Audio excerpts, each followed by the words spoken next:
Espiritismo e Evangelho, com Gilton Carlos.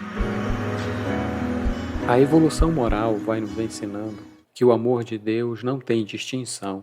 Do seu ponto de vista, ele deseja que todos os seus filhos se entendam, se amem. E com Jesus, este ensino, do qual nós vamos falar hoje, foi uma grande revolução. Eu sou o Gilton Carlos e aqui no Espiritismo e Evangelho nós falamos a você que gosta das ideias espíritas, dos temas de interesse da alma humana e sempre do Evangelho de Jesus. Hoje vamos falar nesse episódio sobre o amor aos inimigos. É por um quarto de hora.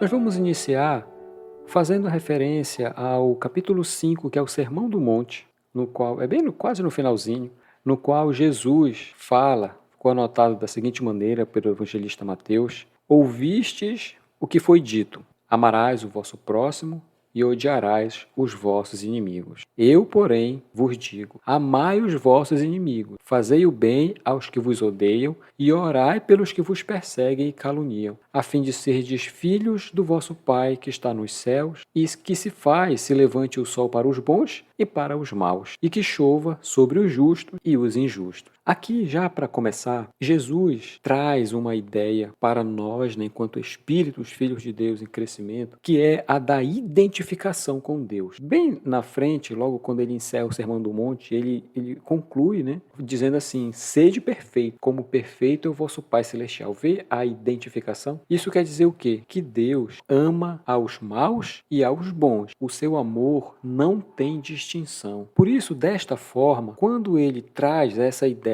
de identificação do Filho, nós, com o Pai, que é Deus, por consequência, também em nosso processo evolutivo, não devemos fazer distinção entre bons e maus, justos e injustos, aqueles que nos agradam e aqueles que nos incomodam. Ele inicia falando desta forma: ouvistes o que foi dito, porque ele está fazendo uma referência parcial ao Antigo Testamento. O amor ao próximo, ele está lá no Antigo Testamento como uma lei deixada por Moisés. Se eu não me engano, é no livro do Levítico. Então ele fala assim: amarás o vosso próximo. Está lá. E ele diz depois: odiarás os vossos inimigos. Mas essa parte do odiar os vossos inimigos não está na lei de Moisés. É interessante ele fazer referência a isso. Mas por que ele faz isso? Ele começa dizendo: ouvistes o que foi dito. Ele não começa dizendo: lestes o que estava escrito.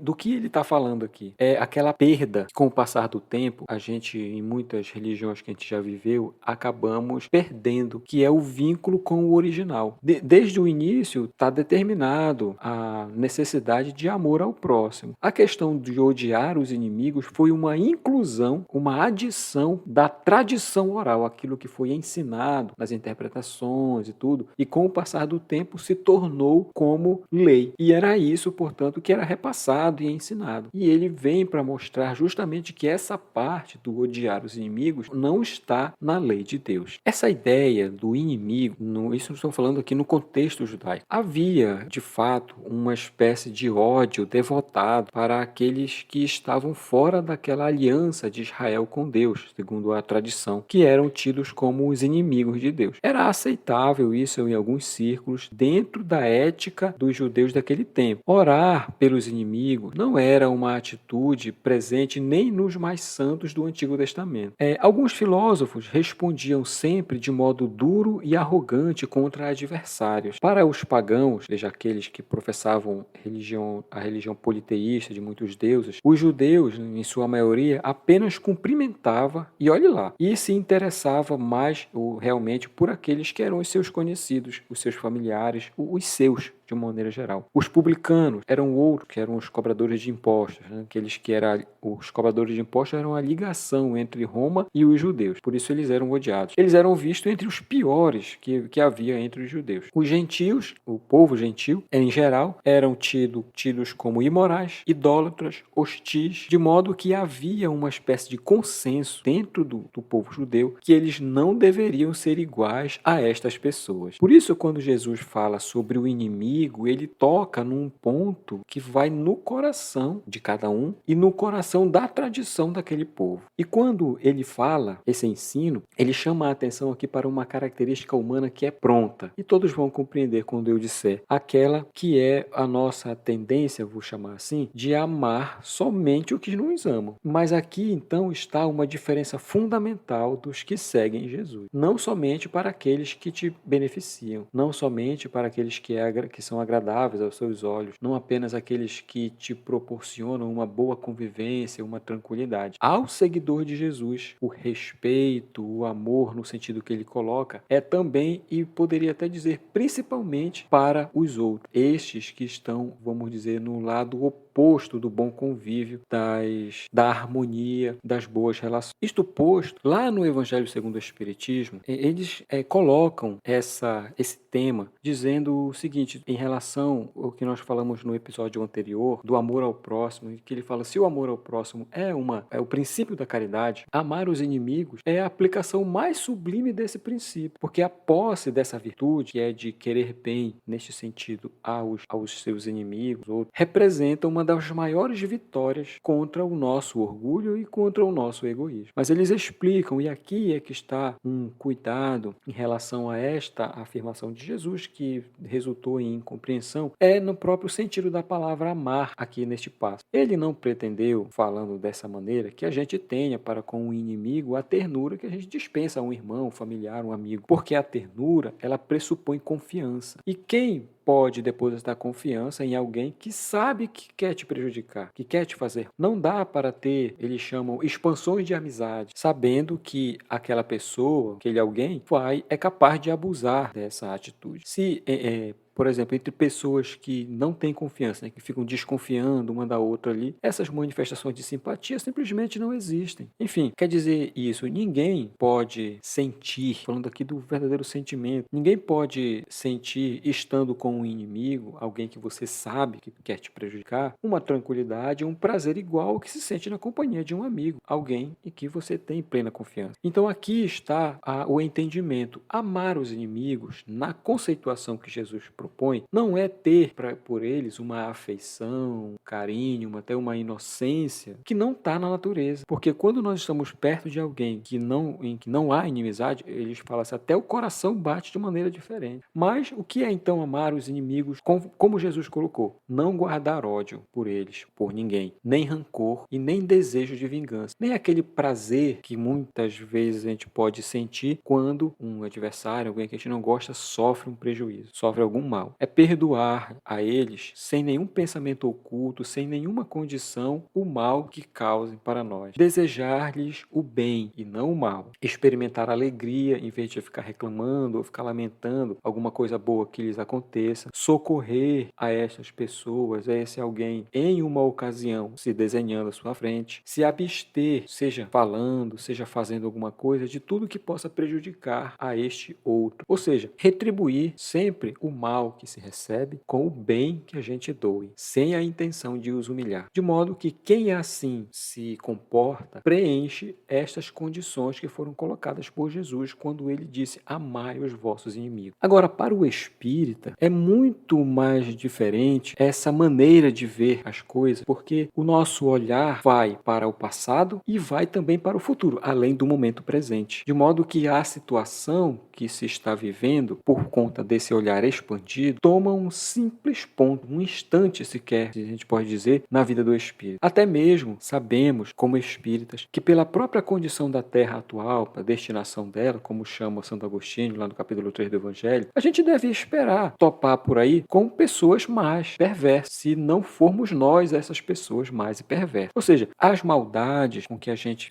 se depara fazem parte do conjunto de provas, do conjunto de expiações que nos cumpre suportar, cumprir mesmo, e esse ponto de vista que a gente coloca, olhando as coisas como espírito, do ponto de vista espiritual, torna mais leve, menos amargas essas dificuldades, essas adversidades que a gente vem a encontrar, seja em relação às pessoas, seja mesmo nas circunstâncias da vida, nas condições que aconteçam. O espírita, portanto, não reclama, não fica reclamando das provas que lhe chegam, e muito menos daqueles que são os instrumentos para essas provas chegarem, por causa dessa compreensão compreensão da vida espiritual e do seu papel aqui na Terra. Então, se em vez de reclamar, ele, o espírita, agradece a Deus o experimentar, deve, do mesmo modo, agradecer àquele que lhe dá a oportunidade de demonstrar a sua paciência e a sua resignação. Entre parênteses, vamos colocar aqui os inimigos da nossa vida. E esta ideia nos predispõe naturalmente ao perdão, porque a mente, o pensamento, ele já está orientado para a compreensão, para o entendimento. E isso facilita os caminhos do coração para que, no momento oportuno, nós nos inclinemos ao perdão. E essa ideia ela está reforçada também no Livro dos Espíritos, que Kardec faz uma pergunta em relação a isso mesmo, a eles, dizendo assim, é a questão 887. Jesus também disse, amai mesmo os vossos inimigos. Aí Kardec fala, mas ora, o amor aos inimigos não é contrário às nossas tendências naturais? E a inimizade que existe não é uma prova de uma falta de simpatia entre os espíritos? Pergunta que ele faz. E os espíritos respondem, é certo que ninguém pode votar aos seus inimigos o amor terno e apaixonado. Não foi isso que Jesus deu a entender. Amar os inimigos, eles reforçam, né? Isso está no Livro dos Espíritos, no Evangelho desenvolvido.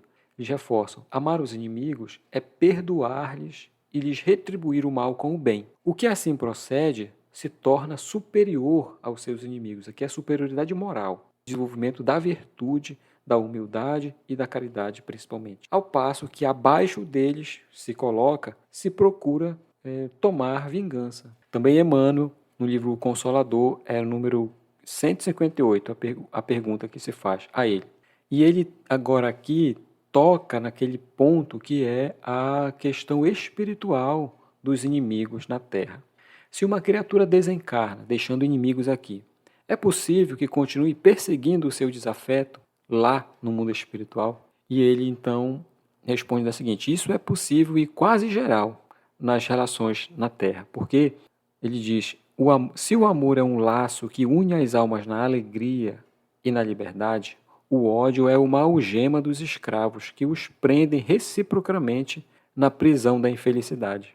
E diz mais, dizendo assim, se alguém parte daqui odiando, e se nesse mundo o desafeto, né, a pessoa que ela continua cultivando esses pensamentos de antipatia e lembranças cruéis, é mais que natural que do mundo espiritual essa ligação entre eles se restabeleça. Isso ele chama as leis da reciprocidade.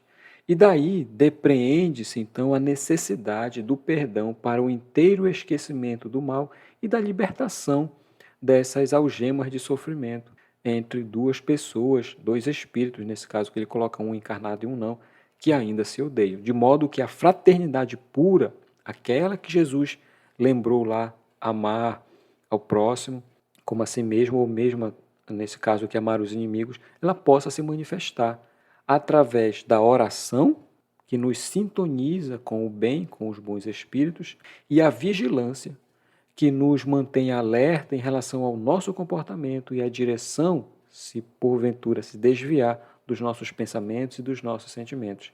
De modo que, assim, é possível converter o ódio em amor e piedade, que são aqueles os exemplos mais santos que existem no Evangelho de Jesus, dado principalmente por nosso Mestre.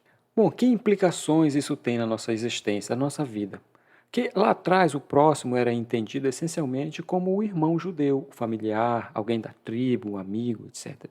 Os demais, com quem se mantinha diferenças na vida, eram os inimigos. Então lá no livro do Levítico, a lei mandava amar somente os próximos. Os outros estavam em aberto. Isso era uma condição confortável, porque é da natureza humana amar familiares, amigos, etc. Mas já que ela não dizia em relação aos outros, então ficava-se numa situação tranquila, quase como, entre aspas, bem entre aspas aqui, quase como liberados na consciência para odiar quem quisesse. Mas hoje, nós continuamos, assim, com esforço, em alguns casos, né, a sacrificar o nosso orgulho, o nosso egoísmo, e acabamos frequentemente perdoando amigos, familiares, irmãos. Isso dentro seria, olhando assim para o passado, isso seria aquele círculo familiar, né? O próximo, dentro do círculo judeu. Mas pensem naqueles distantes de nós, da nossa convivência. Políticos, por exemplo, personalidades famosas que têm comportamentos odientos, vergonhosos, adversários, criminosos, corruptos. Estes podemos nós simbolizar nos pagãos, nos gentios, nos publicanos, nos idólatras de outros tempos, em resumo, no inimigo a quem Jesus se referiu. A eles, Jesus nos diz que merecem o nosso amor. E é a isso que Jesus nos chama. E há séculos. Os inimigos, queiramos ou não, são filhos de Deus como nós e, consequentemente, nossos irmãos, para quem Deus, em momento oportuno, vai providenciar os recursos e os caminhos dentro da mesma bondade que Ele age em nosso favor. A gente deve muito aos amigos pelos estímulos com que nos asseguram as vitórias na vida. Mas a gente não pode esquecer que nós devemos bastante aos nossos inimigos, pelas oportunidades que eles nos proporcionam, no sentido de a gente atentar e retificar os erros em nós. Quando nós oramos em benefício dos que nos ferem, evitamos maiores perturbações em torno de nós mesmos. Daí o pedido de Jesus.